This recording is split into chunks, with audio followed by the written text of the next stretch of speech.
कई लोग कहते हैं अगर हमारे घर में शिवलिंग नहीं है, शंकर का अगर शिवलिंग नहीं है, तो फिर हम शंकर की आराधना कैसे करें? हम आपसे एक बात कहना चाहेंगे, अपने घर में एक छोटा शिवलिंग होना चाहिए, होना चाहिए।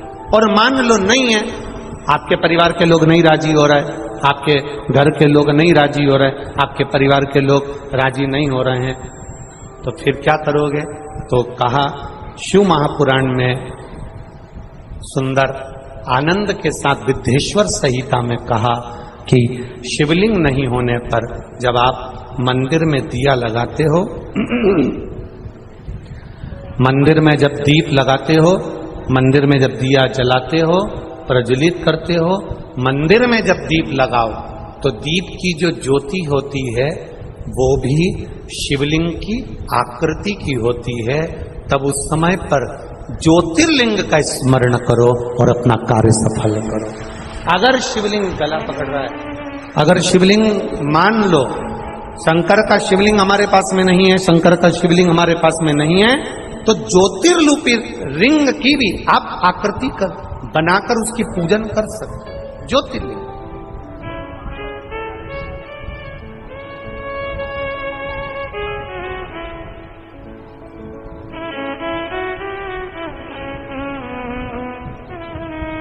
वो क्या बोलते आप लोग, मन मेरा मंदिर आंखें दिया बाती, होठों की है तालियां रोम फूल बाती, रोम रोम जीभा तेरा नाम पुकारती है माँ तेरी। तो जिस दीप को आप प्रज्वलित करते हो, जिस दिए को आप जलाते हो, जिस दीप को आप प्रज्वलित करते हो, उस दिए की जो बाती में जो अग्नि रहती है वो भी लिंग का स्वरूप है,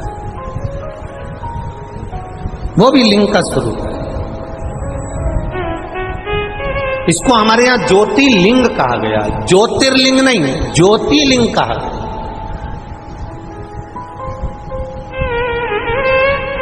कि एक ज्योति में भगवान शंकर की आराधना करना,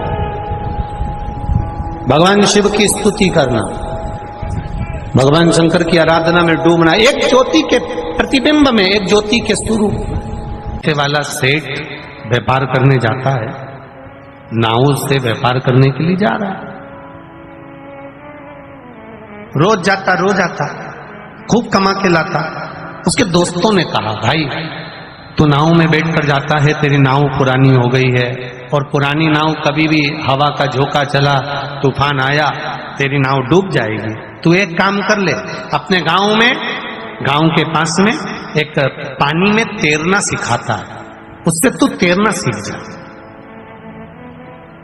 उसने कहा मैं तैरना नहीं सीखना चाहता, कितने दिन लगेंगे? उसने कहा, वो कह रहा था 3 दिन के अंदर सेठ जी को मैं तैरना सिखा दूंगा, 3 दिन लगेंगे बस और तैरना सिखा दूंगा। अब 3 दिन, सेठ जी ने कहा 3 दिन में अगर तैरना सीखूंगा तो व्यापार कैसे कम नहीं रह जाएगा, व्यापार करने जाऊंगा तो करोड़ों का धन कमा के लाऊंगा, लाखों का धन कमा के लाऊंगा, और तू कह रहा है कि 3 दिन सीखने में लगा दूं?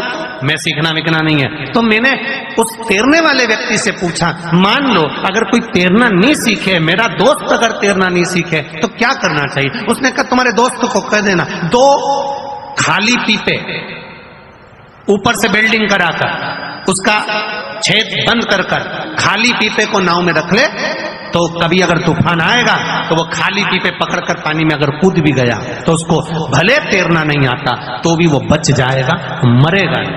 रख ले खाली पीपे दो। अब मित्रों ने सेठ जी से कहा, एक काम करो, तुम इतना कमाने में लगे हो, तुम्हें तैरना सीखना नहीं है, तैरने के लिए तुम्हारे पास टाइम नहीं है सीखने के लिए, तो तुम 2 खाली पीपे रख लो। उसने कहा इतना कह रहे हो तो 2 खाली पीपे मेरी नाव में रख लेता हूं। उसने नाव में 2 खाली पीपे रख लिया।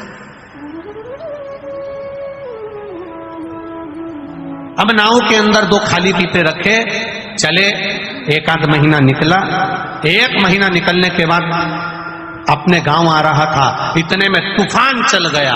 और जो नदी में, तालाब में, सरोवर में, समुद्र में तूफान चला, तूफान चलते ही नाव डोलने लगी। जितने लोग नाव चलाने वाले थे वो कूद कूद कर भागने लगे, क्योंकि उनको तैरना आता था।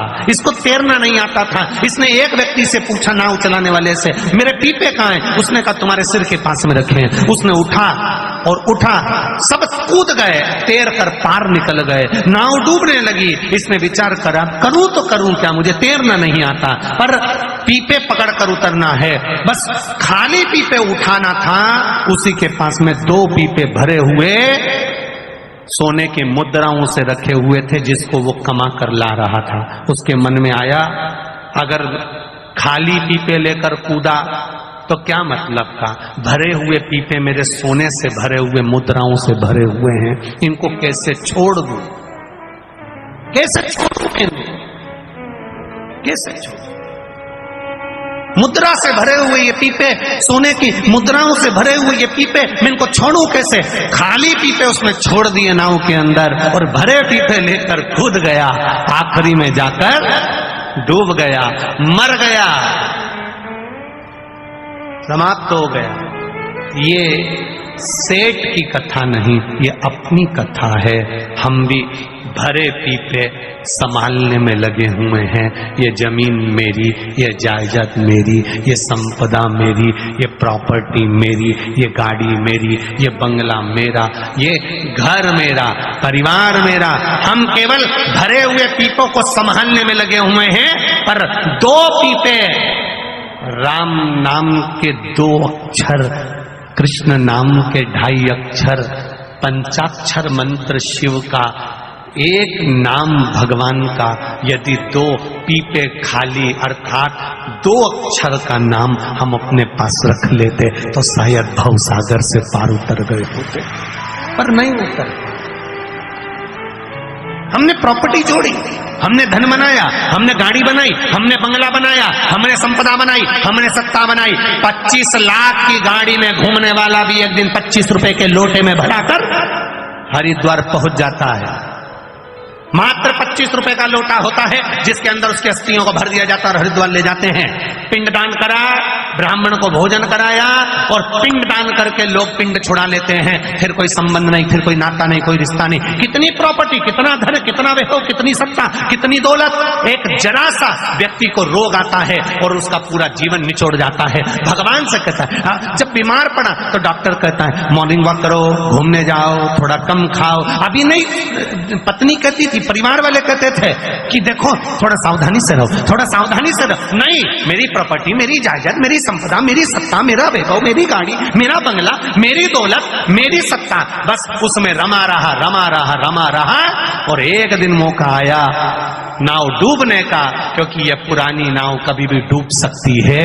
जब मौका आया डूबने का, तब भरे, बस अब लग रहा है मेरा बंगला कौन संभालेगा, गाड़ी कौन संभालेगा, मेरे बाद में कौन संभालेगा। उसी में समाता रहा, उसी में रमता रहा, और आखिरी में डूब गई नैया, मर गया, समाप्त हो गया।